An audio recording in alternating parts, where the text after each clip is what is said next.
अभी चालू हो गया।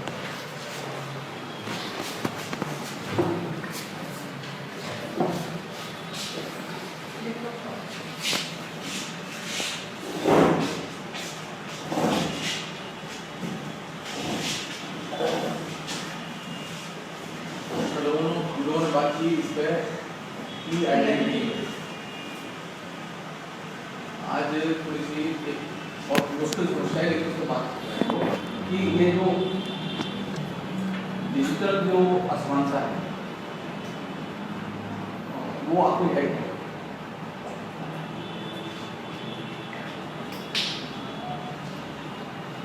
जैसे सामाजिक जीवन में गरीबी अमीरी होती है, उसी तरह डिजिटल में भी गरीबी अमीरी है। ऐसा नहीं कि डिजिटल में सब कुछ जो है वो सामान्य है और वो नॉर्मल है और कहीं कोई प्रॉब्लम नहीं है उसकी। अभी हिंदुस्तान जैसे देश में मुश्किल ये है कि बहुत सारे कॉन्सेप्ट को हम लोग जानते ही नहीं, उसकी चर्चा ही नहीं करते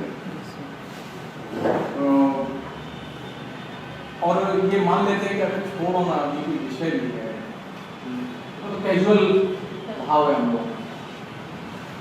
जबकि ये डिजिटल जो असमानता की समस्या है ये बहुत ज़्यादा गहरी है, बहुत ज़्यादा गहरी है और ये उस समय और भी ज़्यादा मतलब विभ्रम पैदा करती है जब वो सरकार आपसे कहे, सरकार के नेता कहें आपसे कि हम लोग ये कर रहे हैं, हम लोग वो कर रहे हैं, और अभी नीचे बिल्कुल कंप्यूटर की बाढ़ आई हुई। हर राज्य सरकार जो है ना वो साल में 1 लाख कंप्यूटर बच्चों को बांट कर, और धीरे धीरे धीरे धीरे धीरे वो अब स्थिति होगी कि हर एजुकेटेड हाई स्कूल पास लड़के के पास में लैपटॉप होगा और ये सिलसिला चलता रहेगा, बिल्कुल वैसे ही जैसे बहुत सारी और सारी डेवलपमेंट की योजनाएं चलती रहती है। तो इसके चलते एक इल्यूजन भी पैदा हो रहा है कि नहीं काम तो होगा। सच क्या है? एक सच है जो आंख के नीचे खड़ा और एक सच है जिसे आप देख लेंगे।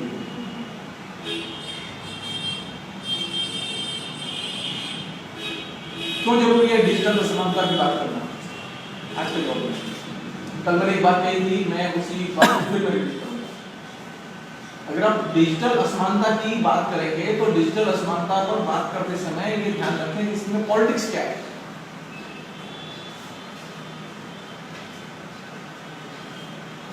डिजिटल की कोई बात राजनीति के बिना नहीं होगी। ये खाली लैपटॉप, कंप्यूटर, मोबाइल, स्मार्टफोन एक खाली टेक्नोलॉजी का मामला नहीं है, बल्कि ये एक तरह से पूरा का पूरा एक समग्र आपको दृष्टिकोण इसके बारे में बनाना पड़ेगा कि आखिर संकट कहां है। मसलन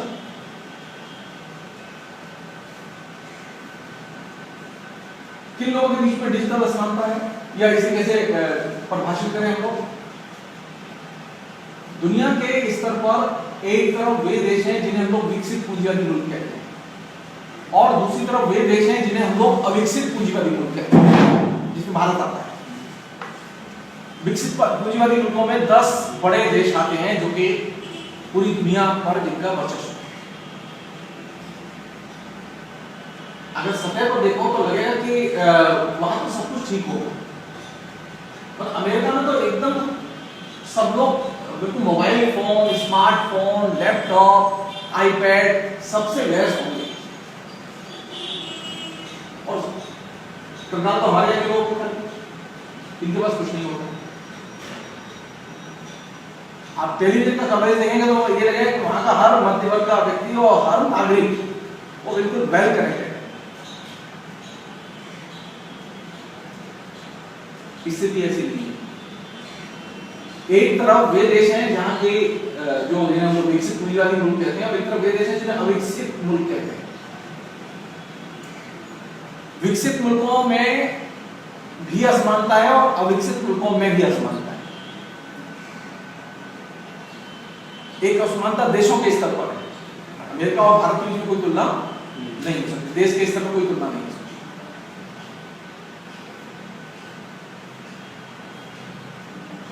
दूसरी असमानता शहर के अंदर, अपने देश के अंदर। मसलन आपके पास फोन है, आपके पास मोबाइल फोन है, लेकिन आपके पास इंटरनेट नहीं है, तो आप डिजिटली डिप्राइव्ड हैं। आपके पास कंप्यूटर है लेकिन ब्रॉडबैंड कनेक्शन नहीं है, तो आप डिजिटली डिप्राइव्ड हैं और असमान कैटेगरी में आते हैं।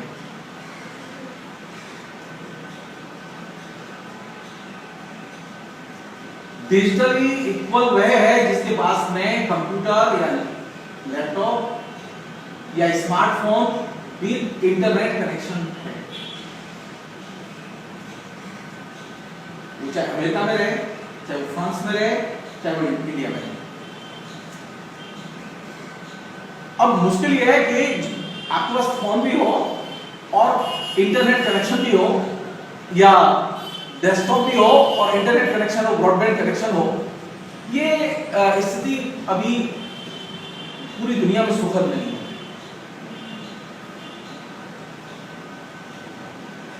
पूरी दुनिया में सुखद नहीं है। अच्छा, मसलन आपके पास इंटरनेट कनेक्शन भी है, आपके पास लैपटॉप या डेस्कटॉप भी है, लेकिन आप चलाना नहीं जानते, आप टेक्नोलॉजिकली आप सक्षम नहीं है, तो भी आप डिप्राइव्ड हैं।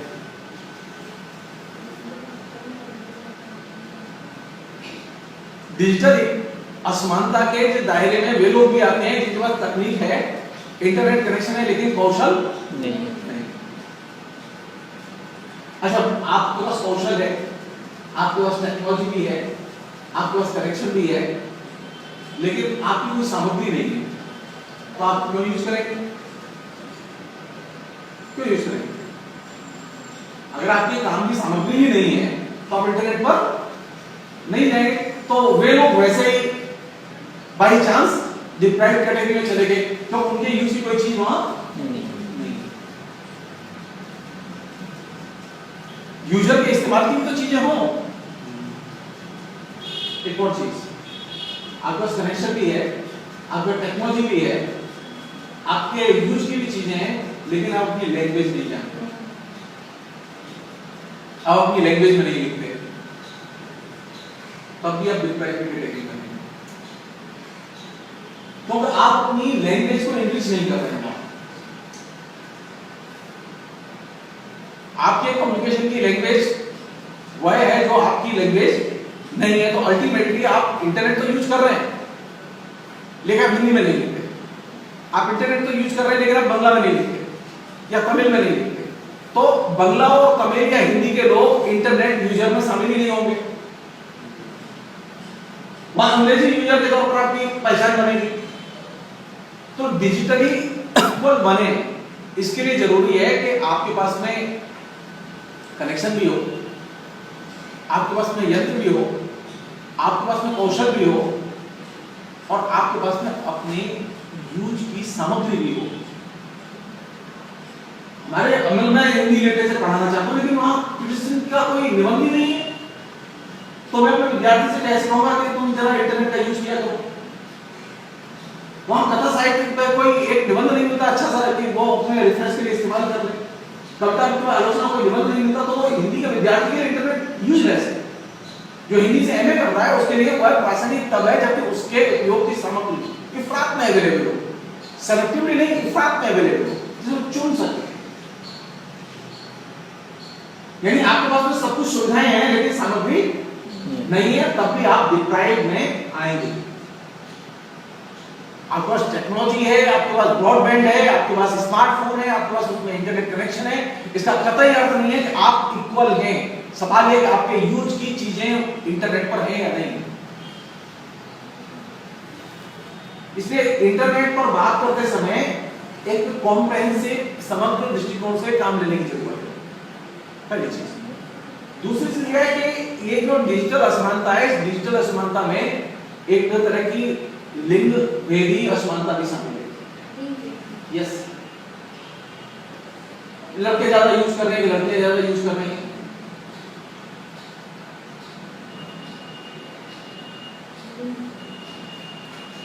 इसमें कास्ट डिस्क्रिमिनेशन भी शामिल है। भारत जैसे देश में जहां अभी ये ग्रोइंग एरिया है, जहां भी लगातार इसमें विकास होना है, हो सकता है कि आने वाले 10-20 साल के बाद में ये कास्ट और लिंग भेद वाली चीजें काउंट न करें और दूसरी चीजें काउंट करें, लेकिन आज की डेट में तो ये काउंट करेंगे। आप पता कीजिए कितने मुस्लिम परिवारों में इंटरनेट कनेक्शन,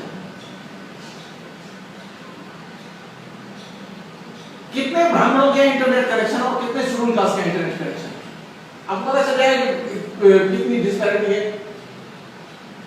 एजुकेटेड लोगों में। जो शहर में रहने वाले एजुकेटेड लोग हैं उनके यहाँ ही कितना इसका कनेक्टेड रूट अवेलेबल है। तो मालूम पड़ा कि चटर्जी के यहाँ तो है लेकिन बंदोपाध्याय के यहाँ नहीं। मतलब ब्राह्मणों को ही मिल जाएगा। अगर आप थोड़ा सा तो हिंदुस्तान में जो कास्ट का और उसकी इनकम का जो वेरिएशन है वो इतना व्यापक है, मतलब 3000 से ज्यादा जातियां हैं हमारे यहाँ, और 3000 से ज्यादा जाति और जाति का जो आर्थिक स्तर है वो और भी ज्यादा बड़े पैमाने पर है। मसलन आदिवासियों में तो कोई इंटरनेट कनेक्टिविटी का प्रश्न नहीं पैदा नहीं होता। हम लाख कोशिश कर ले वो पैदा ही नहीं होता। अभी कुछ दिन पहले की बात है, 10 दिन पहले की, मेरा दोस्त अजमेर गया और वो बहुत अच्छी मतलब किसी पुराने राजा के किला जो है होटल में कन्वर्ट किया, तो वो वहां सेलिब्रेट करने खुशियां मनाने के लिए 4 दिन रहने के लिए। तो मालूम पड़ा पूरा अजमेर में कनेक्शन ही नहीं है वैसे।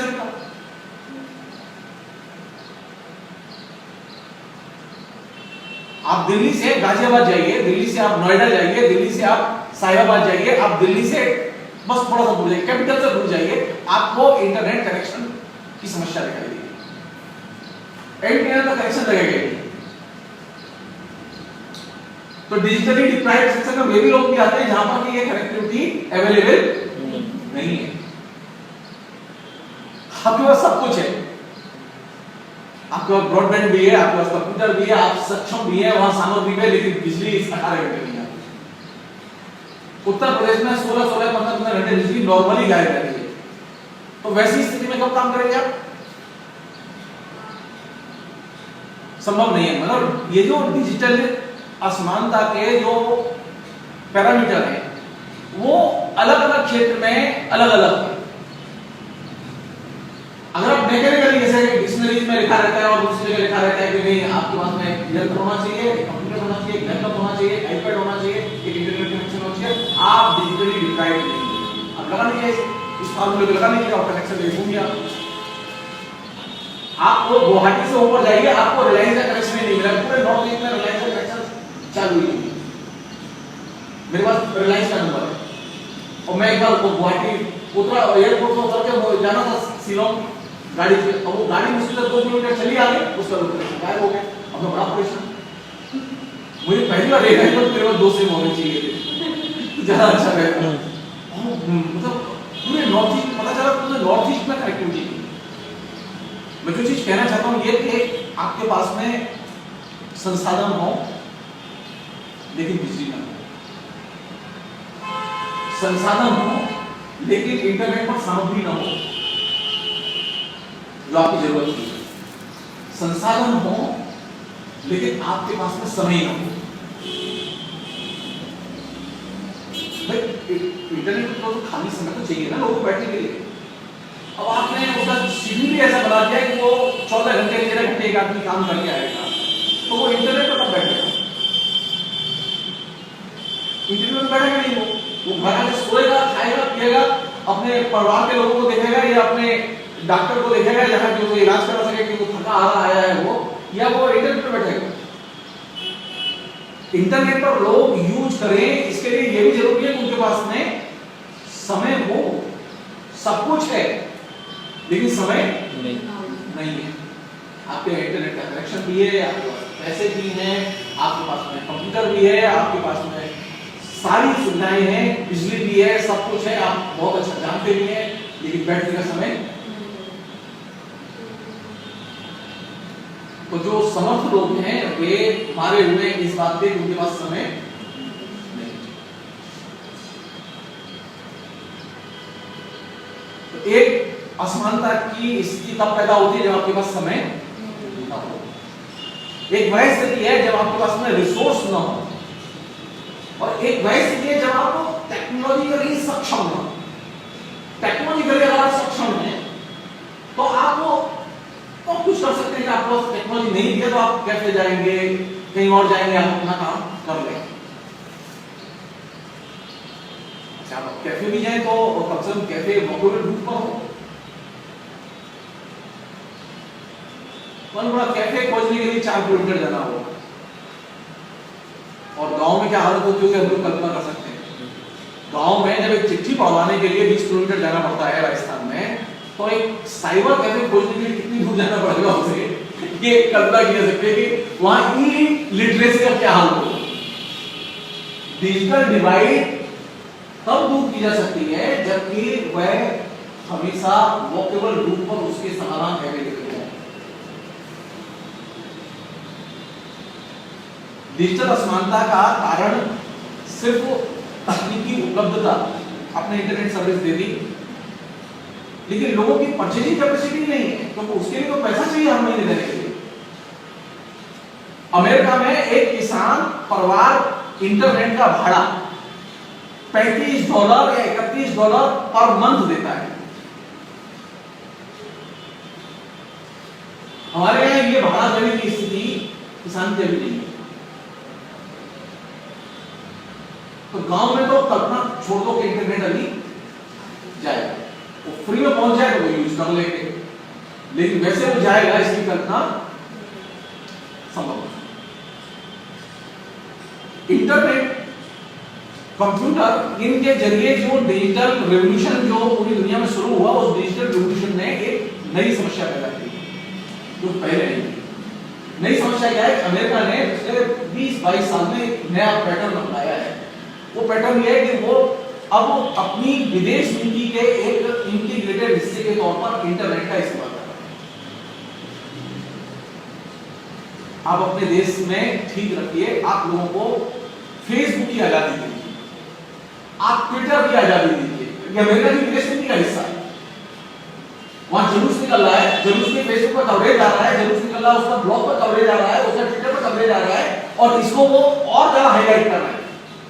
वो कह रहे हैं कि पहले क्या था, डेमोक्रेसी के आंदोलन चलते रहते थे, लेकिन ये दबाव नहीं था कि अखबार में छपा कि नहीं छपा खबर। अभी डेमोक्रेसी के आंदोलन जहां चल रहे हैं वहां पर ये दबाव डाला जा रहा है अमेरिका की तरफ से कि आप इसको फेसबुक पर अबाधित कवरेज जाने दीजिए। पूरे मिडिल ईस्ट में यही हुआ।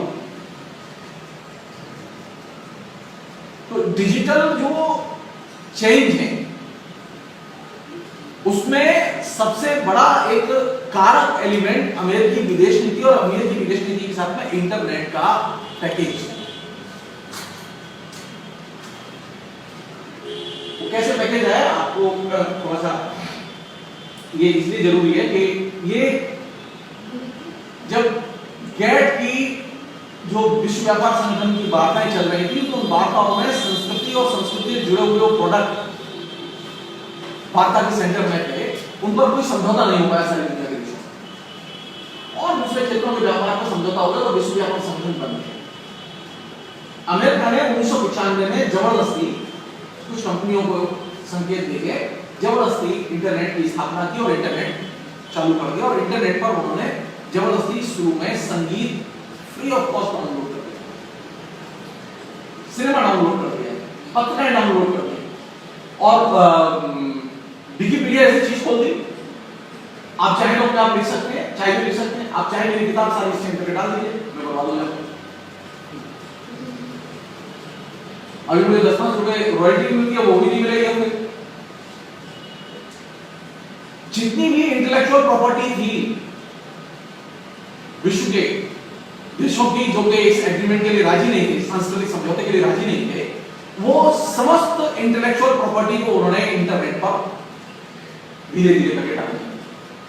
और उसमें सबसे पहले उन्होंने काम किया म्यूजिक की, तो म्यूजिक का इस्तेमाल खूब ज्यादा था। तो लोग क्या उसका तरीका निकाला, लोग अपने पर्सनल कलेक्शन का अगर सुनने के लिए इस्तेमाल करना चाहते हैं तो वो डाउनलोड कर सकते हैं, वहां से वो अपलोड कर सकते हैं,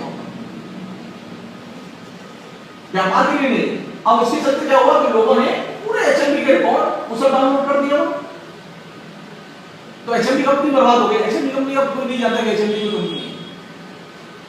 पूरी दुनिया में पूरी इंटेलेक्चुअल प्रॉपर्टी को मल्टीनेशनल कम्युनिकेशन कंपनियों ने हाईजैक कर दिया। ये साधारण चीज नहीं है।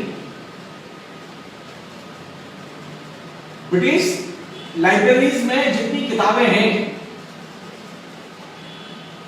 उन किताबों का 200 गुना प्रतिदिन सामग्री इंटरनेट पर शब्दों में डाउनलोड की जा रही है।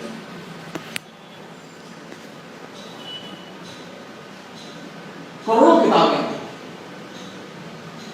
और करोड़ों किताबों को आप उनके बराबर जो शब्द संख्या है उसको आप डेली आप इंटरनेट पर डाउनलोड कर रहे हैं तरह से।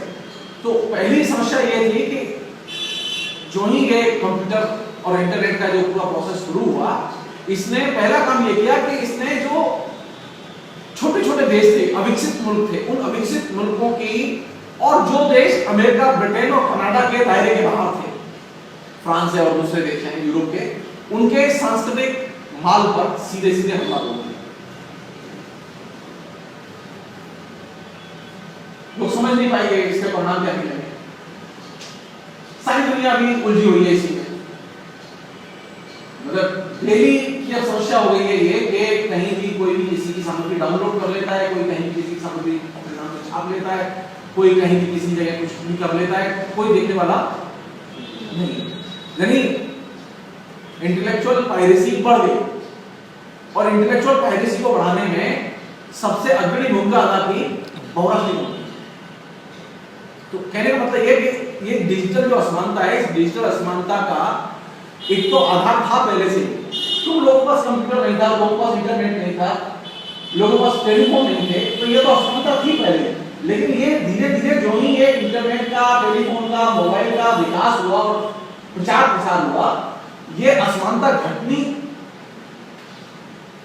कम हुई और बल्कि बढ़ गई। अभी बढ़ गई। अभी स्थिति यह है कि आपको ऐसी कम जगह जिन्हें आप जानते हो कि वहां फ्री में सामग्री आती है, ऐसी कम जगह हम लोग नहीं जानते कि फ्री में सामग्री कहां से आती है। हम लोग मालूम नहीं कि ऐसी कौन सी जगह जहां फ्री में सामग्री इंटरनेट पर अवेलेबल है। तो ज्ञान एक बड़ी समस्या थी। ज्ञान के क्षेत्र में हम लोगों ने, बुक किसके पास होगी, बुक उसके पास होगी जिसका पैसा होगा। इंटरनेट के आने के बाद में ये पहली बार ये होगा कि बुक एक ओपन सोर्स सिस्टम के जरिए लोगों को उपलब्ध कराई गई। कुछ जिसे कहें कि दानदाता किस्म के सॉफ्टवेयर इंजीनियर थे जिन्होंने पैसा भी पैदा किया, लेकिन उन्होंने कहा कि नहीं, कुछ ऐसा काम करना है जो सोसाइटी के लिए हो। तो उन्होंने पूरे इस तरह के सिस्टम डेवलप किए कि जितनी किताबें हमारे हाथ आ जाए हम सब फ्री में डाल दें, जो कॉपीराइट एक्ट के बाहर है, या जिन लोगों से वो संपर्क कर सकते हैं उनसे संपर्क कर लिया और उनके डाल दिया। तो अभी स्थिति है कि डिजिटल असमानता जो ज्ञान के क्षेत्र में थी, उस असमानता को कम करने के लिए कम से कम आधे दर्जन से ज्यादा इंटरनेट पर ऐसे ओपन सोर्स लाइब्रेरी अवेलेबल है जिनमें लाखों किताबें हैं जिन्हें आप फ्री डाउनलोड कर सकते हैं, कोई पैसा खर्च नहीं होता उसका। पहले क्या था, ये ओपन सोर्स आने के पहले तक ये स्थिति थी कि आपको अभी गूगल में आप बुक जाइएगा तो आपको वहां पैसा लगेगा, याहू में जाइएगा वहां आपको पैसा लगेगा, लेकिन ओपन सोर्स में जाइएगा वहां पैसा नहीं लगेगा। ओपन सोर्स सामग्री जो अवेलेबल है, वहां पुस्तकें अवेलेबल है, बड़े पैमाने पर पत्रिकाएं अवेलेबल है, वहां वो चीज फ्री ऑफ कॉस्ट अवेलेबल है। तो वहां पर भी डिजिटल में जो असमानता के खिलाफ लड़ने वाले जो सॉफ्टवेयर इंजीनियर थे, उन लोगों ने कोशिश की कि जो पुस्तकें हैं उन पुस्तकों को जो कभी दुर्लभ है, उन पुस्तकों को इंटरनेट पर किसी भी तरह से ले आए। मसलन एक छोटी सी चीज बता रहा हूं मैं आपको, कोई भी आदमी कर सकता है। जैसे हिंदुस्तान के हर यूनिवर्सिटी के प्रत्येक डिपार्टमेंट में कोई कोई शोध पत्रिका पब्लिश होती है, और वो शोध पत्रिका हमें मालूम नहीं है, दो चार अगर यंग लड़के लग जाएं विश्वविद्यालयों की कक्षाओं कलेक्ट करने में और उसे खाली स्कैन करके डाल देंगे, क्या होगा? वो जो पत्रिकाएं जो सड़ रही हैं, डंप हो रही हैं, डिपार्टमेंट में पड़ी रहती हैं, कहीं कोई देखता नहीं है, वे अचानक बाहर आ जाएंगे।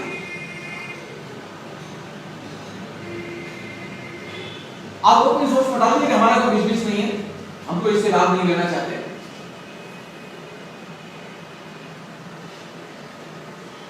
लेकिन हमारे कोई दिलचस्पी इसमें अभी नहीं है, हमारे इसमें दिलचस्पी नहीं है कि लाइब्रेरी को हम जो है ओपन लाइब्रेरी कर दें ऊपर इंटरनेट पर, हमारी दिलचस्पी इसमें नहीं है। कुछ लेखक हैं ऐसे जो कि अभी publicly free of cost available हैं। तो डिजिटल असमानता को दूर करने के लिए यह भी जरूरी है कि ओपन सोर्स ज्यादा से ज्यादा हो और हर भाषा में हो। अगर आपको बंगला का उपन्यास पढ़ रहे हैं तो आपको फ्री बंगला का उपन्यास अवेलेबल हो, आप डाउनलोड करें और पढ़ें। आपको हिंदी उपन्यास पढ़ने हैं, कहानियां पढ़नी, आप फ्री डाउनलोड करें और पढ़ें। तो डिजिटल असमानता को दूर करने में इस ओपन सोर्स ने बहुत मदद की है। और इसके चलते अभी एक और सिस्टम आया है जिसमें कि आप ई बुक आ रही है, आप अपनी बुक बनाइए, कोई पैसा खर्च नहीं होगा और आप इंटरनेट पर डाल दीजिए। जो ई बुक है, जो ई बुक की लाइब्रेरी है उसमें वो रहेगी, जो लोग खोजने वाले वो खोजे तो पढ़ेगा। कल तक ये स्थिति थी कि आपको पुस्तक छपवानी है, उसके लिए पब्लिशर जुगाड़ कर रहे हैं, आपको और दूसरी चीजें जुगाड़ करनी है और उसके बाद वो पुस्तक पढ़ी जाए नहीं पढ़ी जाए ये भी गारंटी नहीं है। लेकिन आज की स्थिति में आपको किसी से बात करने की जरूरत है, किसी से बात करने की जरूरत नहीं। आप अपनी ई बुक तैयार करिए और इंटरनेट पर डालिए और फसल से किसी से बात मत करिए, आपको पढ़ने वाले अपने पढ़ रहे हैं। जिन लोगों ने ये इंटरनेट में डिजिटल असमानता के खिलाफ लड़ाई लड़ी, उन लोगों ने इस चीज को ई बुक के कॉन्सेप्ट को इजाद किया कि जो साधारण नागरिक है जिसका कोई संसाधन नहीं, उसके लिए जरूरी है कि वो पुस्तक भी अपने आप लिख के छाप सके और सारी दुनिया को देख सके। ई बुक लिखने में कोई कॉस्ट नहीं है, कोई कॉस्ट नहीं। इसलिए कहने का मतलब यह कि डिजिटल असमानता का एक क्षेत्र वह है जहां के आपके पास में तकनीकी जानकारी हो, आपके पास संसाधन हो। दूसरा क्षेत्र वह है कि यहाँ जो इंटरनेट है उस पर एक लार्ज स्केल पर ऐसी सामग्री जिसके लिए आपको पैसा देना पड़ता है और आप पैसा डायरेक्टली इनडायरेक्ट देते हैं, आपको पैसा लगता है। आप मसलन किसी वेबसाइट पर जाते हैं, बार बार जाते हैं, तो आपके जाने से वहां जो ट्रैफिक बढ़ रहा है उसमें हर बार जाने पर 50 पैसा देते हो। हमें से ज्यादातर लोगों को नहीं मालूम 50 पैसा कैसे जाता है हमारा। मतलब आपके पास में 3 GB का कनेक्शन है, आपने 450 रुपए उसको पेमेंट दिया है। अब वो 3 GB का कनेक्शन में 450 रुपए में आप जब जो ही उसे क्रॉस करेंगे आपके 50 पैसे परचेज लगने शुरू हो जाएंगे। कुछ कंपनियां हैं जिनकी वेबसाइट के साथ में सर्वर वालों का अपना कॉन्ट्रैक्ट है कि वहां से जो भी कोई आएगा तो वो सीधे BSNL से या MTNL से या और दूसरी कंपनी से सीधे पर पेज के हिसाब से चार्ज ऑटोमेटिकली वो ले लेंगे। तो आपको जो लगता है कि आपने एक मंथली चार्ज दिया है, वो मंथली चार्ज में आपका बहुत सारा ट्रैफिक का खर्चा शामिल है जो आप इधर उधर जाते हैं और वो उन कंपनियों को मिलता है। अच्छा, वो मल्टीप्लाई होती है हर चीज। अगर वहां किसी चीज को ज्यादा लोग देख रहे हैं तो उसका कंपनी का भी फायदा है। जिस राइटर की किताब देखी जाएगी उस राइटर को भी फायदा है, वो राइटर जिंदा कॉपीराइट एक्ट के तहत आता है उसको भी पैसे मिलते हैं। वो एकदम पूरा चेन है। तो कहने का मतलब यह कि इंटरनेट पर कोई भी गतिविधि खाली तकनीकी उपलब्धता से ही नहीं बढ़ सकती, बल्कि उसके लिए आपके पास में इकोनॉमिक सपोर्ट भी होना चाहिए। जो यूजर है उसके पास में पैसा हो, वो इन्वेस्ट कर सकता। अगर यूजर के पास पैसा नहीं है इन्वेस्ट करने के लिए, सारा तंत्र है उसके पास में लेकिन पैसा नहीं, तो डिजिटल असमानता ज्यों की क्यों बनी रहेगी। इसलिए जो चीज समझने की है वो ये कि ये जो डिजिटल असमानता है, इस डिजिटल असमानता में तकनीक, ज्ञान और कौशल, इन तीनों क्षेत्रों में इक्वालिटी बेहद जरूरी है। एक अन्य चीज, आप एक चीज नोटिस करेंगे, जब से इंटरनेट आया है और खासतौर पर इस इधर के कुछ सालों में किस तरह की सामग्री सबसे ज्यादा आ गई। आप देखिए, एक सामग्री है जो पश्चिम के मूल्यों पर बहुत ज्यादा जोर देती है, और एक सामग्री है जो पश्चिम के मूल्यों पर बहुत ज्यादा जोर देती है। हर देश में ऐसे लोग मिल जाएंगे जो पश्चिम के मूल्यों का विरोध करने वाले और खूब उत्तेजक ढंग से विरोध करने वाले, और उनकी खूब सामग्री है। तो इंटरनेट के आने के बाद में ये डिबेट भी शुरू हो गई है, पश्चिम बनाम जो है लोकल कल्चर ज्यादा महत्वपूर्ण है, पश्चिमी कल्चर ज्यादा महत्वपूर्ण है। जो इंटरनेट कंपनियां हैं, वो इंटरनेट कंपनियां इस बात पर जोर दे रही है पश्चिमी कल्चर ज्यादा महत्वपूर्ण है।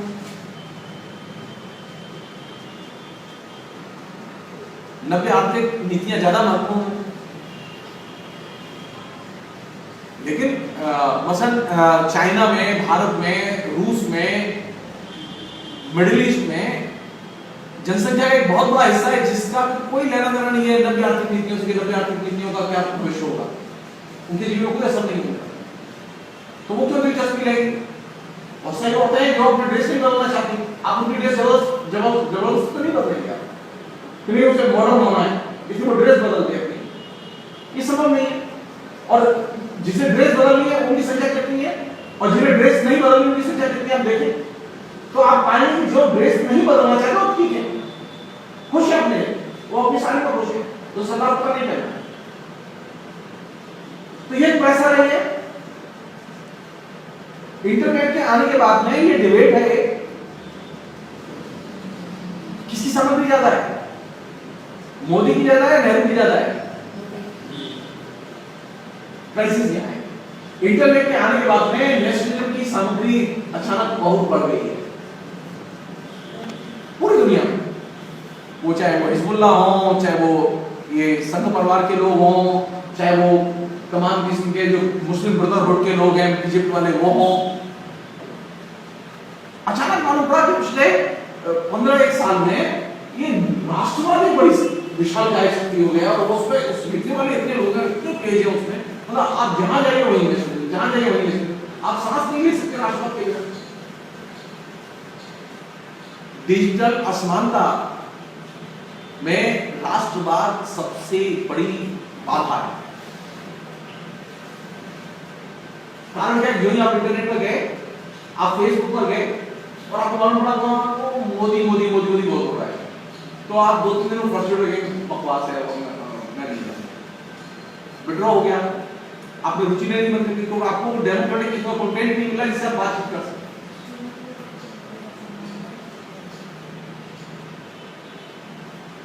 नई जो मुश्किल है वो ये है कि डिजिटल असमानता में एक कारक वह भी है जो आइडियोलॉजिकली वहां सामग्री या जो यूजर है, जो वहां एक्टिव है, वे जो लिख रहे हैं उसके कारण भी लोग विड्रॉ कर रहे हैं।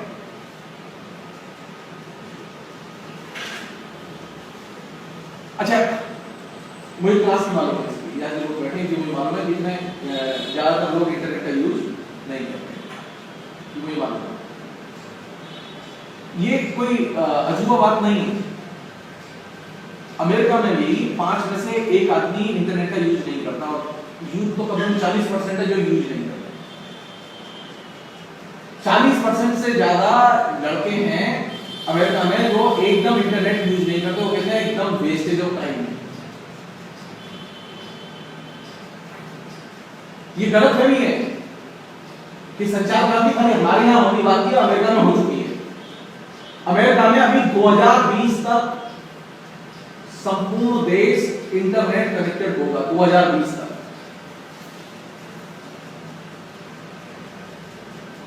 हमारे गांव में कंप्यूटर नहीं है एकदम, अमेरिका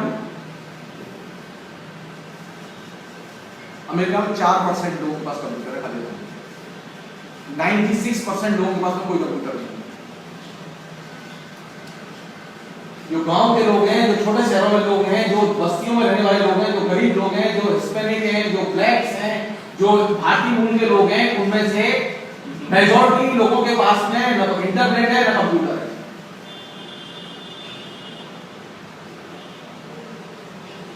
वो यूज ही नहीं करते।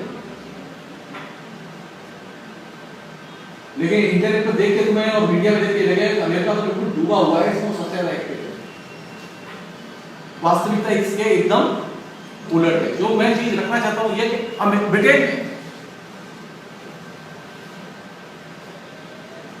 में 35% से ज्यादा लोग हैं जिनकी कोई दिलचस्पी नहीं है, यूथ की कोई दिलचस्पी नहीं है इंटरनेट पर जाए। वो किसी भी तरह जाने को तैयार नहीं, तो बोले हम ईमेल भी नहीं खोलेंगे, तो बकवास। जो लेटेस्ट सर्वे हैं वो ये बताते हैं कि एक अच्छा खासा यूथ अमेरिका और ब्रिटेन में, जो सबसे विकसित पूंजीवादी मुल्क है, उस यूथ की धारणा हम लोगों में अधिकतर लोग हैं जो फेसबुक वगैरह में जाते हैं, उसमें से सबके हर तीसरे दिन होता है अब मैं फेसबुक अकाउंट जो है बंद कर दूं, टाइम बहुत बर्बाद होता है, मैं पढ़ नहीं पाता। हर एक जगह फ्रस्ट्रेशन। अमेरिका में और ब्रिटेन में यूथ में एक अच्छा खासा सेक्शन है जो 40% से ज्यादा है, जो एकदम नहीं चाहता कि इस पर जाना समय की बर्बादी है। बोले पढ़ना होगा तो किताब लाएंगे, पढ़ लेंगे, बात करना होगा तो मिल लेंगे, फोन से बात कर लेंगे, लेकिन इंटरनेट पर नहीं। यानी ये मिथ है कि अमेरिका तो वेल कनेक्टेड है और भारत जो है बिल्कुल एकदम डिसकनेक्टेड। ब्रिटेन तो एकदम वेल कनेक्टेड है, ये गलत है नहीं। विकसित पूंजीवादी मुल्कों, कोई छोटा मुल्क हो, नॉर्वे, डेनमार्क है, तो वो कोई दिक्कत नहीं, 100% कनेक्टिविटी दिखाई देगी। स्विट्जरलैंड है, छोटा सा मुल्क है, 100% कनेक्टिविटी दिखाई देगी। लेकिन जो बड़े मुल्क है वहां देखें हम तो वहां असमानता साफ दिखाई देती है। ब्रिटेन में, अमेरिका में साफ दिखाई देती है कि जो गोरे हैं और जो काले हैं उनके बीच में साफ भेद दिखाई देता है। इसलिए वही इंडिया में कौन लोग हैं जिनके पास में इंटरनेट कनेक्शन है, और जिनके पास इंटरनेट कनेक्शन है वो यूज कितना कर रहे हैं। और जो मध्य वर्ग के लोग हैं, जो सरकारी नौकरी पेशा लोग हैं, जो व्यापारी लोग हैं, उनके पास में थोड़ी सी कनेक्टिविटी पहुंची है, लेकिन इसमें यूज कितना कर रहे हैं, किस तरह की चीजों के लिए यूज कर रहे हैं। डिजिटल असमानता के लिए जरूरी है कि आप कंटेंट निर्मित करें।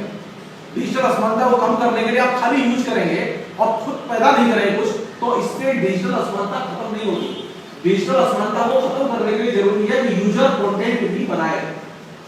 आप कुछ लिखें, डेली लिखें, कोई नई सामग्री ले। तो हमारे यूजर की स्थिति क्या है? हमारे यूजर की स्थिति है कि वो उसमें 100 में से मुश्किल से 4 लोग ऐसे हैं जो कंट्रीब्यूट करते हैं, और 96 लोग ऐसे हैं जो कोई कुछ कंट्रीब्यूट नहीं करते, खाली देखते हैं, लाइक करते हैं और चले जाते हैं। और उसमें एक बड़ा सेक्शन ऐसा नहीं है जो लाइक भी नहीं करता, वो खाली देखता है और चला जाता है। वो कभी डाउनलोड भी नहीं करता, वो कभी कुछ पढ़ता भी नहीं है। तो डिजिटल असमानता तब दूर होती है जब आप खुद भी अंतर वस्तु का निर्माण करें डिजिटल की। आपने फोटो खींचा, लेकिन आपने कभी फोटो इंटरनेट पर अपलोड नहीं किया। आपका कंप्यूटर है, लेकिन आपने कभी फोटो का इस्तेमाल, तो आप कंटेंट शेयरिंग में कहीं नहीं आ रहे, कंटेंट को आप निर्मित नहीं कर रहे। डिजिटल असमानता को दूर करने के लिए जानना ही खाली जरूरी है, उन्हें कंटेंट का निर्माण करना जरूरी है। और इसके चलते जो एक नया तंत्र या इसके दखल, आप अपना तंत्र बनाते हैं, अपना दखल बढ़ाते हैं जब आप अपनी अंतर वस्तु निर्मित करते हैं। और भारत में जितने भेद हैं वे सारे भेद डिजिटल में भी हैं। हमारे भेद एक तरह के नहीं है, हमारे यहाँ जाति का भी भेद है, धर्म का भी भेद है, इकोनॉमिक भी भेद है, और पिछड़ी हुई जातियों में भी भेद है। मतलब हमारे यहाँ भेद के अनंत रूप हैं। तो डिजिटल में कोई आकाश से भेद नहीं टपक रहे। समाज में जितने भेद होंगे डिजिटल में उनकी अभिव्यक्ति होगी। अगर समाज में दो ही किस्म के भेद है, गरीब अमीर का तो दो ही किस्म के भेद रिफ्लेक्ट करेंगे।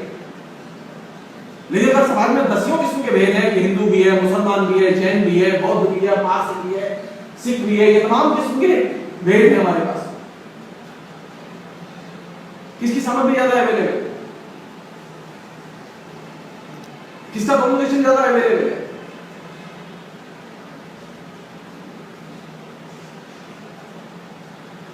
हमारे पास तो कोई ऐसी ऑथेंटिक जानकारी नहीं है कि सनातन धर्म वालों का कितना कंटेंट है वहाँ, और आर्य समाजियों का कितना कंटेंट है, और आपके प्रोनोन्स वालों का कितना कंटेंट है। अगर मुझसे पूछे तो सोशल रिफॉर्म वालों का सबसे कम कंटेंट है। कैसे लोग ये जो सनातनी हिंदू धर्म है इससे कैसे लोग, सनातनी हिंदू धर्म वालों का विराट कंटेंट है। हेलो, जो सोशल रिफॉर्म वाला कंटेंट है वो कोई पढ़ने नहीं जाता। आप आपस में बात करके देख लीजिए, कभी किसी ने जाके आर्य समाज के दयानंद सरस्वती की किताब खोल के देखी? नहीं देखी। लाइब्रेरी में भी नहीं देखी, इंटरनेट पर भी जब जाते हैं तो वहां पर भी नहीं देखी। तो इसका मतलब है कि आप कौन सी चीजें यूज कर रहे हैं?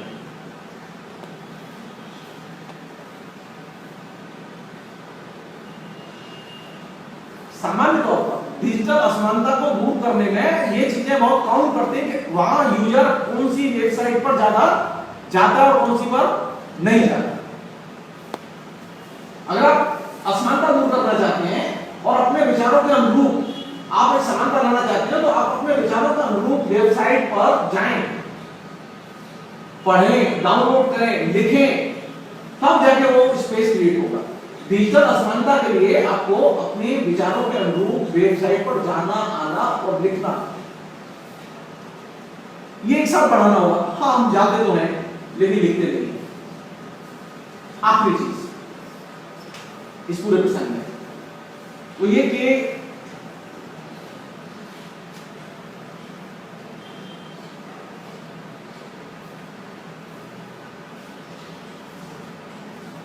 डिजिटल में एक और क्राइसिस है, ये यूजर है, इसकी एजुकेशन जो क्षमता है इसकी बहुत बड़ी भूमिका है।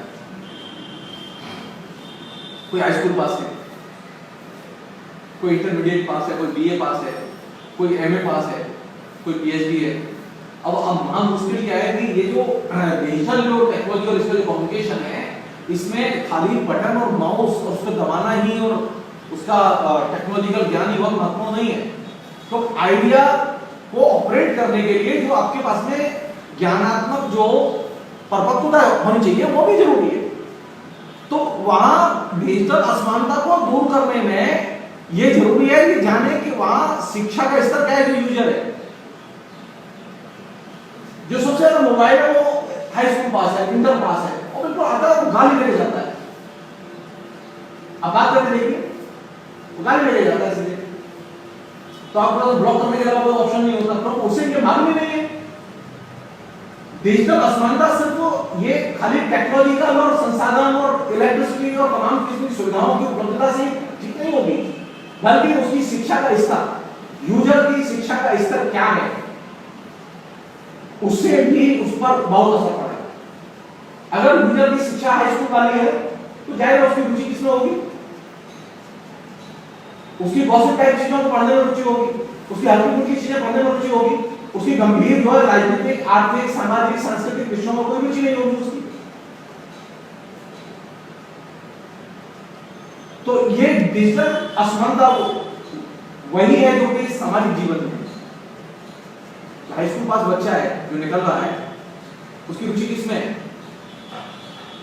उसकी राजनीतिक क्षेत्र में कोई रुचि नहीं है, उसकी डॉक्टर नंबर से कोई रुचि नहीं है। उसकी रुचि किसमें है? उसकी रुचि इसमें कि नई फिल्म कौन सी आ रही है,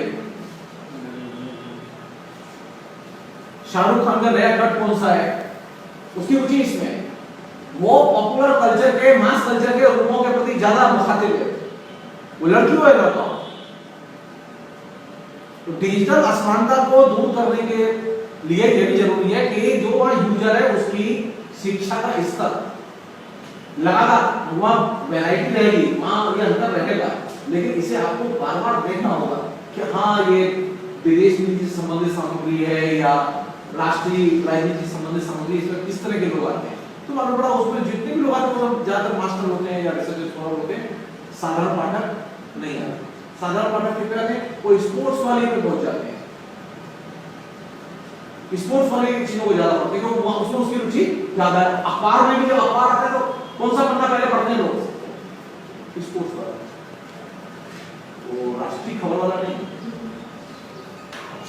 इसलिए जो चीज समझने की है कि डिजिटल असमानता में जो एक फैक्टर है वो ये कि उसका जो है शिक्षा का स्तर, दूसरा एक वो कम्युनिकेशन की स्किल कितनी है उसके पास, वो अपनी भाषा में लिख सकता है नहीं लिख सकता है।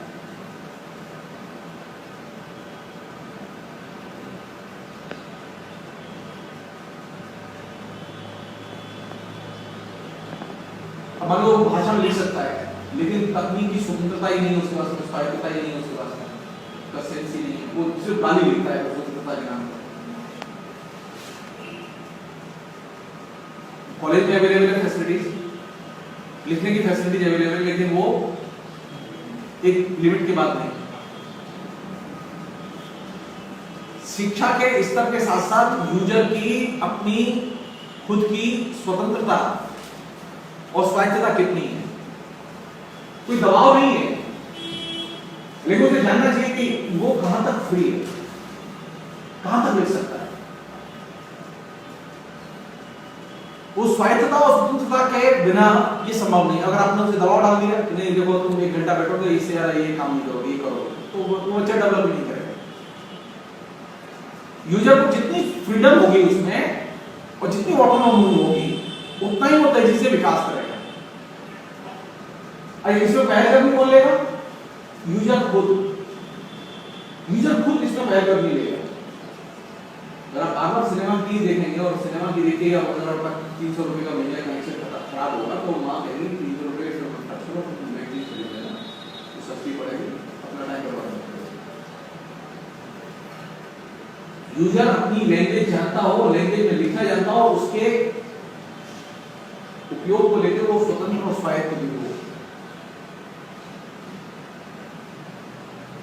हम में से अधिकतर लोग लिखते समय स्वतंत्रता और स्वायत्तता के तहत नहीं लिखते। हम लोग किसी न किसी दबाव में, किसी न किसी आग्रह के तहत लिखते हैं। तो वैसे में आप डिजिटल जो असमानता है उसे आप दूर नहीं कर सकते। डिजिटल असमानता को दूर करने के लिए जरूरी है कि जो यूजर है उसको ये पता हो, वो ये महसूस करे कि उसके पास में कहां तक आजादी है, कितना फ्री लिख सकता है, और वो उसकी हदें पकड़ने की कोशिश करे लिखते समय। वो ये चिंता न करे कि किस पर क्या असर होगा। आखिरी चीज, जो आप लिखते हैं, जो आप सामग्री दे रहे हैं, उससे सामाजिक तौर पर कितनी मदद मिल सकती है। आप लिख रहे हैं उसका कोई सोशल यूज ही नहीं, आप लिखने के नाम पे लिखते हैं, फोटो डालने के नाम फोटो डाल दिया, तो कोई सोशल रिलेवेंस नहीं है। यानी आप जो भी वह एक्टिविटीज कर रहे हैं उसकी सामाजिक उपयोगिता क्या है, ये चीज क्लियर होनी चाहिए। उनमें से अधिकतर लोग जो इंटरनेट पर, फेसबुक पर, ब्लॉग पर, ये तमाम चीजों पर जाते हैं, हमें ये सेंस ही नहीं होता कि इसकी कोई सोशल रिलेवेंस है कि नहीं। लिखने के लिए लिख देते हैं, बोलने के लिए बोल देते हैं। डिजिटल असमानता को दूर करने के लिए अपने कंटेंट की सामाजिक उपयोगिता का ज्ञान होना बेहद जरूरी है।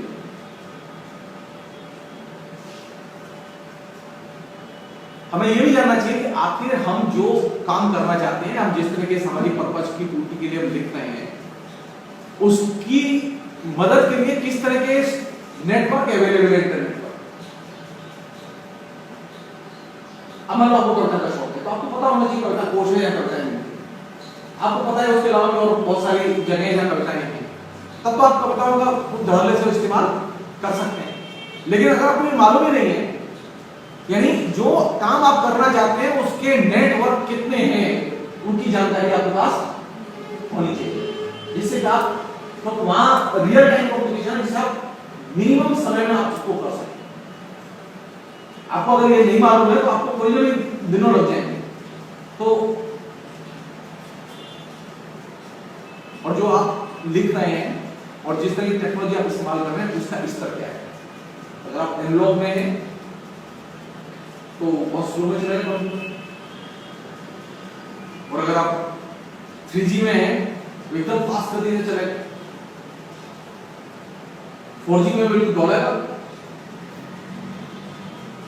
तो जब आप इंटरनेट का यूज कर रहे हैं तो आपको ये देखना होगा कि उसकी टेक्नोलॉजी का लेवल क्या है, जो उस पर उसका कम्युनिकेशन निर्भर करता है। पूरे देश में एक बड़ा हिस्सा ऐसा है जहां के कनेक्शन सबसे ज्यादा वीक है, वो भी बीच में कट जाता है। आप फिर कनेक्ट करते रहिए, वो टाइम लेता है। अब आप चला रहे हैं, मेरी बात का जवाब नहीं दे रही है, मन बड़ा वो जवाब तो नहीं दे रही है, उसके हाथ भी नहीं है तो माउस भी बैठे लेकिन वो कनेक्शन ही चला गया, और कनेक्शन आने में 2 मिनट लगे, 3 मिनट लगे। टेक्नोलॉजी का स्तर क्या है? टेक्नोलॉजी के स्तर से कम्युनिकेशन का स्तर तय होगा। इसलिए आपने देखा होगा कि गवर्नमेंट ने एक काम बड़ी तेजी से किया है, तो फाइबर ऑप्टिक के केबल कलकत्ते में बिछ चुके हैं, जगह जगह शहरों में बिछ रहे हैं। क्यों? इसलिए जल्दी जल्दी काम कर लें, कहा तो यही जा रहा है, तो इसलिए कि आपकी अच्छे से जासूसी की जा सके। ऑप्टिक फाइबर केबल एकमात्र केबल है जिसके जरिए आपको पकड़ा जा सकता है। इसलिए भारत सरकार ने एक एक शहर में ऑप्टिक केबल बिछाने के लिए 10-10 हजार करोड़ रुपया, 8-8 हजार करोड़ रुपया, 20-20 हजार करोड़ रुपया खर्च किया है। उस ट्रैफिक से उतना उसे इकोनॉमिक लाभ नहीं है जितना उसे ये लाभ है कि आप कहां हैं, क्या कर रहे हैं, क्या नहीं कर रहे हैं, आपकी सारी वो खबर रख सकते हैं। फाइबर ऑप्टिक केबल के जरिए जो कम्युनिकेशन होता है उस कम्युनिकेशन को पकड़ने में, रिकॉर्ड करने में, उसकी सेंधमारी करने में सुविधा रहती है, और जो फाइबर ऑप्टिक केबल के बाहर है उसे पकड़ने में असुविधा होती है। इसलिए जोर इस बात पर है हर शहर में फाइबर केबल बिछा दिए जाए और जल्द से जल्दी, और उससे कई फायदे हुए। उससे जैसे हमारा ये क्या नाम है, केबल टेलीविजन थोड़ा भला हो गया, उसमें चैनल बढ़ गए। तो फाइबर केबल का एक फायदा है कि वो मल्टी डायमेंशनल उपयोग है, उसका जो राज्य के लिए सबसे बड़ा उपयोग है अपार्ट फ्रॉम कम्युनिकेशन, वो ये है कि सोशल नियंत्रण और निगरानी। वो इसलिए नहीं खाली बिजनेस करना है, कम्युनिकेट करना है, सोशल पार्टिसिपेट करना है, ये तो उसमें नहीं सकता, लेकिन उसका मुख्य लक्ष्य है जनता को एक सीमा में रखना और जनता पर नजर रखना। जैसे मैं कल कहा था कि नए युग का जो मंत्र है कैपिटल युग का, वो ये है कि हम सब जगह और हम सब कुछ देख रहे हैं। हम सब जगह और सब कुछ देख रहे हैं, ये तभी संभव है जबकि आपके तार सब जगह फैले हैं। अब वो लट्ठे में जो तार लगा है उससे काम चलने वाला नहीं। कल तक ये था कि जो तार था वह कनेक्शन का आधार था, वह कम्युनिकेशन का आधार था, और नए युग में अब वो तार के बिना का कनेक्शन है, तार के बिना का कम्युनिकेशन है। आप मोबाइल से कम्युनिकेट करते हो तो तार नहीं होता, अगर टेलीफोन से कम्युनिकेट करते हो तो तार होता है। अब जो भी कम्युनिकेशन है वो बिना तार वाला है, तो बिना तार वाले कम्युनिकेशन को संपन्न बनाने में फाइबर ऑप्टिक केबल सबसे बड़ा इंस्ट्रूमेंट है, जो कि आपको दिखाई नहीं देता, तो वो सड़कों में अंदर डाल दिया गया, जिसके जरिए सारा ट्रैफिक चल रहा है। वो समुद्र के अंदर लाइनें बिछा दी गई जिसके जरिए सारा ट्रैफिक चल रहा है, पूरे एक कॉन्टिनेंट से दूसरे कॉन्टिनेंट के बीच में ट्रैफिक चल रहा है। जो मूल चीज है कि डिजिटल असमानता, कोई ऐसी असमानता नहीं जो पहले से सोसाइटी में उपलब्ध न थी। आखिरी चीज, डिजिटल असमानता सामाजिक असमानता का ही रिफ्लेक्शन है। डिजिटल असमानता आपकी जो ज्ञानात्मक असमानता है उसका ही रिफ्लेक्शन है। ज्ञान के लेवल पर पहले भी असमानता थी, ज्ञान के लेवल पर आज भी असमानता है।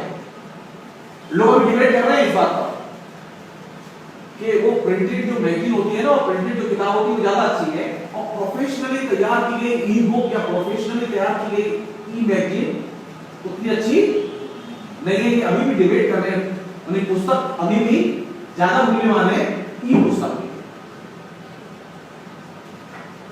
क्योंकि जिनकी पुस्तक की आदत पड़ी हुई है उन्हें अभी ई पुस्तक की आदत पढ़ने में टाइम लगेगा। जो नई दिक्कत है वो ये है कि पुरानी आदतों से कैसे फ्री किया जाए। अच्छा, कुछ पुरानी आदतें वो अभी हाल फिलहाल की बनी हुई है, पिछले 100-150 साल की बनी, तो उन्हें छोड़ने में आदमी को थोड़ा सा असुविधा हो रही है, क्योंकि अभी अभी तो सीखा ही है। बुक कल्चर में अभी अभी तो दाखिल हुआ, अभी अचानक बुक कल्चर छोड़ दें, थोड़ी सी असुविधा हो रही है इससे, लेकिन ये चलेगा, ये झगड़ा रहेगा। कहने का मतलब है कि नई जो स्थितियां हैं जिसमें डिजिटल असमानता है, उस डिजिटल असमानता में असमानता रहेगी, असमानता जाएगी, क्योंकि सामाजिक और आर्थिक असमानता बरकरार है।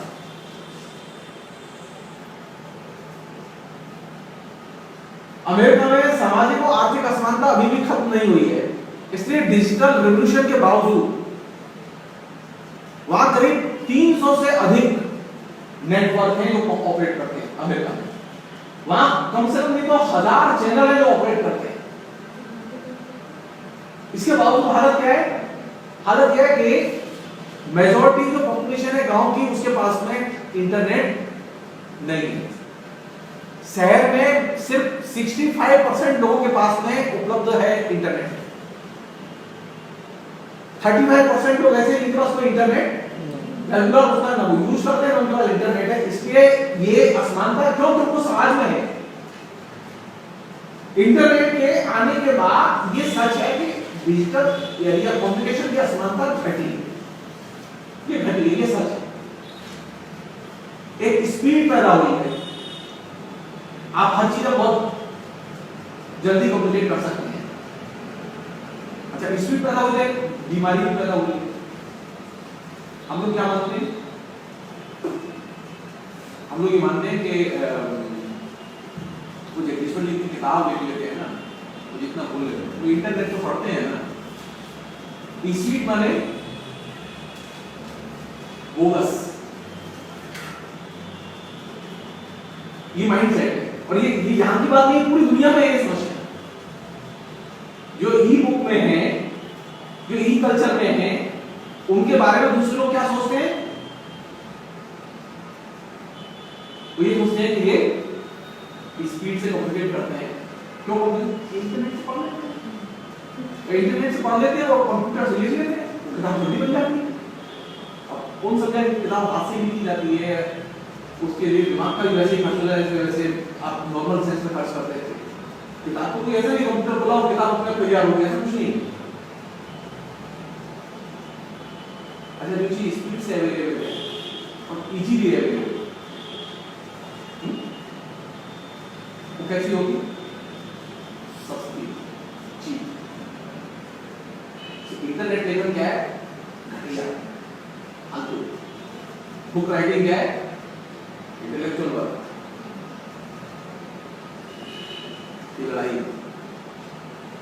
ये बौद्धिकों के बीच में, इंटेलेक्चुअल्स के बीच में लड़ाई है कि नई जो दुनिया है, उस नई दुनिया की खूबी ये है कि नई दुनिया इस बात पर जोर देती है कि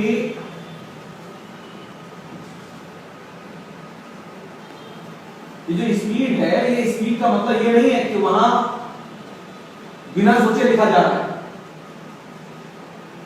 स्पीड का मतलब यह है कि वहां चीजें सिर्फ तेज गति से जाएंगी, लेकिन दिमाग उतना ही खर्च होता है जितना किताब को लिखने में खर्च होता है। इंटरनेट पर चूंकि वो मैगजीन अवेलेबल है, किताब अवेलेबल है, इसका कहते हैं नहीं है कि वो सस्ती और सतही है, सुपरफिशियल है। और आप बाहर जाते हैं किताब खरीदने के लिए, वहां 200 रुपए देते हो, यहाँ एक क्लिक करते हैं, फटाक से किताब निकल आती है। इसका कहते हैं नहीं कि चीप है, घटिया है, गुणवत्ताहीन है, और वो गुणवान और गुणवत्तापूर्ण है, ऐसा नहीं। जो नई जो असमानता है वो माइंडसेट की है। एक वर्ग है पूरा का पूरा जो ये मानता है कि जो डिजिटल में है, तो स्पीड में रहते हैं, और स्पीड में रहते हैं उसमें चीप राइटिंग है, सस्ता लेखन है, तो वहां कोई विचार थोड़ी होते हैं। वास्तविकता क्या है? वास्तविकता यह है कि अभी करोड़ों किताबें इंटरनेट पर, ह्यूमन सिविलाइजेशन में कभी ऐसा नहीं हुआ कि करोड़ों किताबें एक बटन के नीचे, कभी नहीं। आप चाहे आप असंख्य किताबें डाउनलोड करते चले जाए, आप लाइब्रेरी से 4 से ज्यादा किताब नहीं ला सकते, और आप घर बैठे चाहे जितनी किताबें डाउनलोड करें। डिजिटल रिवॉल्यूशन ने ये संभावनाएं पैदा की हैं, ई कम्युनिकेशन ने ये संभावनाएं पैदा की हैं कि ये जो ज्ञान के क्षेत्र में जो असमानता थी, जो पहले से थी, चंद लोग ही पढ़े लिखे होते थे, चंद लोगों की पकड़ में किताब होती थी, चंद लोगों के ही पकड़ में अक्षर होते थे।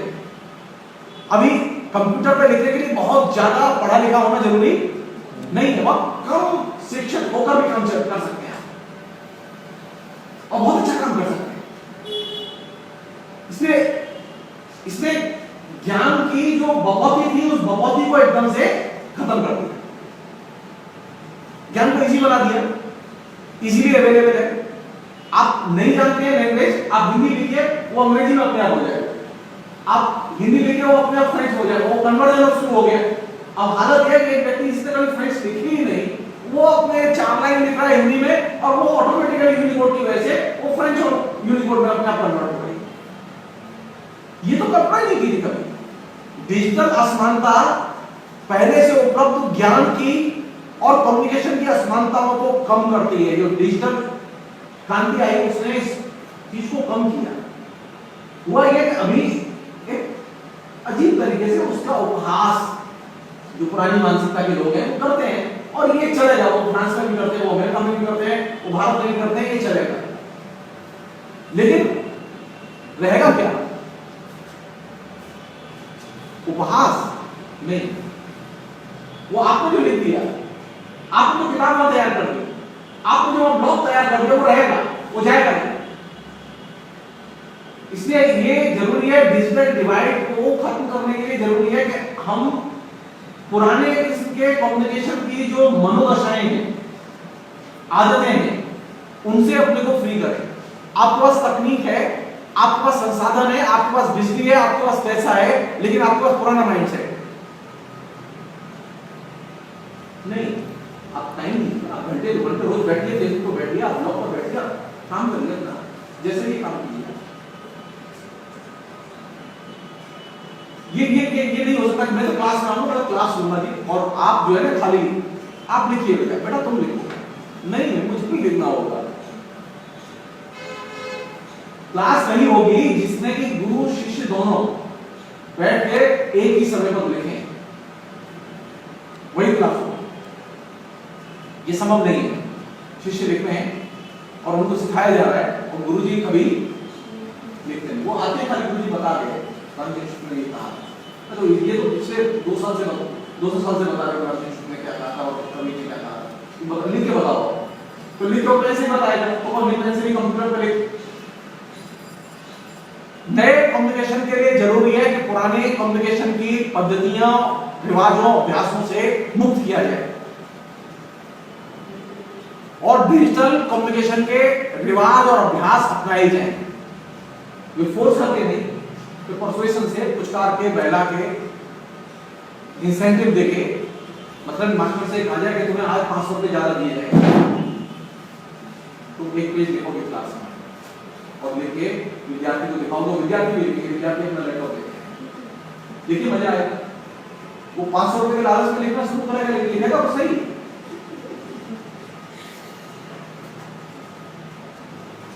ये मैं इसलिए कह रहा हूं कि डिजिटल असमानता को दूर करने के लिए जरूरी है कि जब अगर आपकी आदतें नहीं बदलेंगी, पुरानी आदतें ही नहीं, वो सब कुछ आपके पास है, लेकिन आदत नहीं बदलेगी, तो क्या होगा?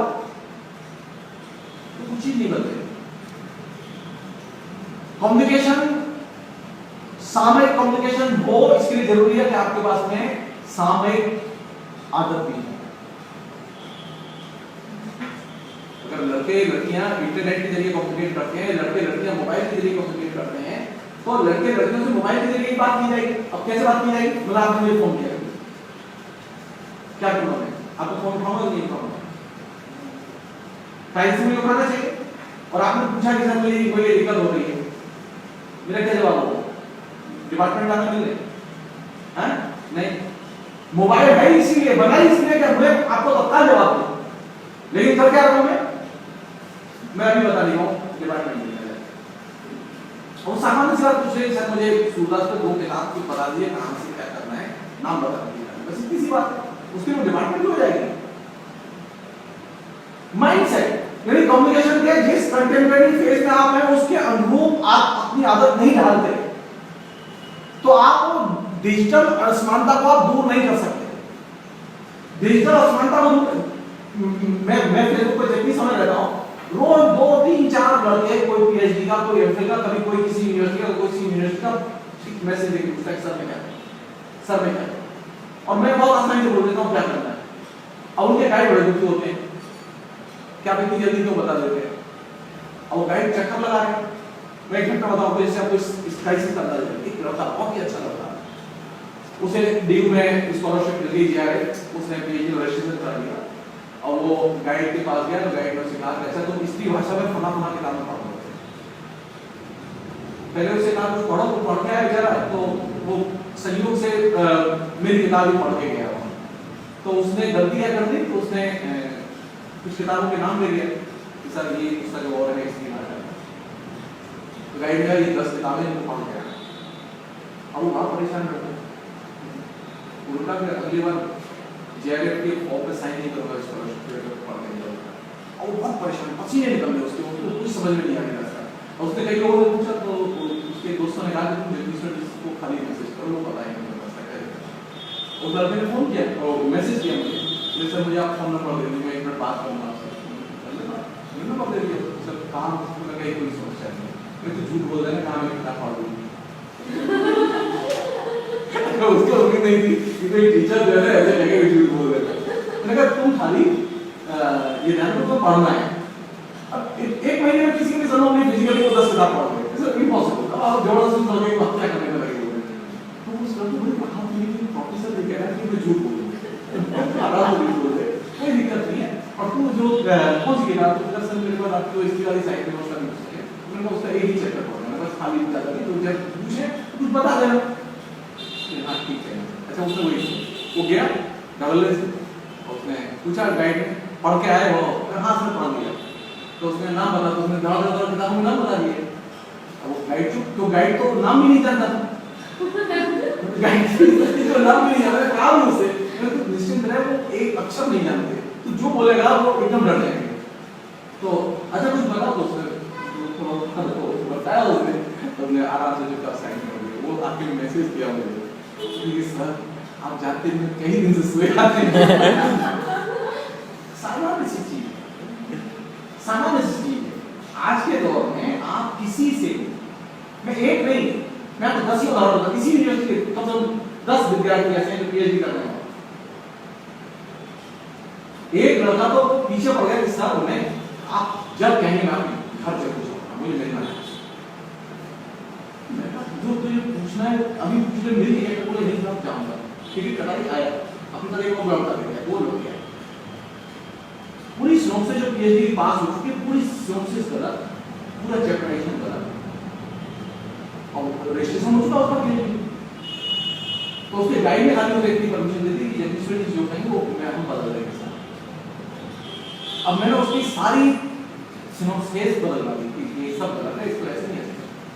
अरे बड़ा खुश लगा, टिकट कटा के आया, टिकट कटा के उसी दिन चला गया, लौट के वहां से आगे मैसेज दे रहा है, मुझे कहते सर मैं इतने दिन लोगों से मिला, कोई ये बताने के लिए तैयार नहीं कि मेरी सिनॉप्सिस गलत बनी है। रियल टाइम में जब एक टीचर अवेलेबल हो एक स्टूडेंट के लिए, ये जरूरी है कि वो जब भी दिक्कत हो वो उसे नो करे। अगर कोई टीचर को परेशानी है, कहीं कोई अटका हुआ है, कहीं कोई बात है समझ में आ रही नहीं, जवाब दे तो ये कहेगा मैं अभी जवाब नहीं दे पा रहा हूं, बात को फोन कर लेना। लेकिन ये कैसे संभव है कि आप रियल टाइम में रहें और पुराने किस्म की मानसिकता से कहें बेटा तो अब छुट्टियों के बाद मिलना,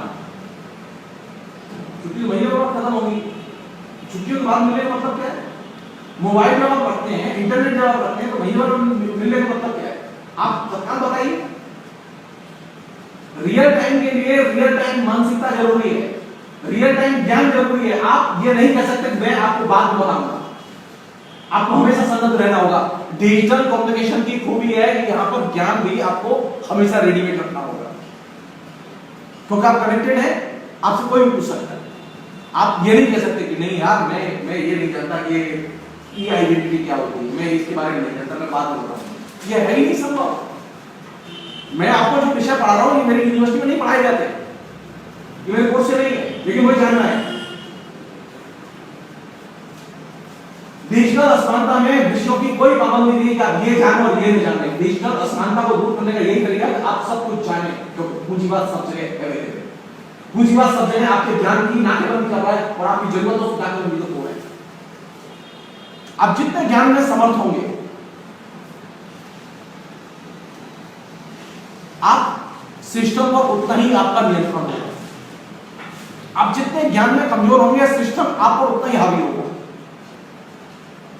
सिस्टम को आप चलाएं ना कि सिस्टम आपको चलाए। इसके लिए जरूरी है कि आप सिस्टम से सुपीरियर आपके पास में नॉलेज हो।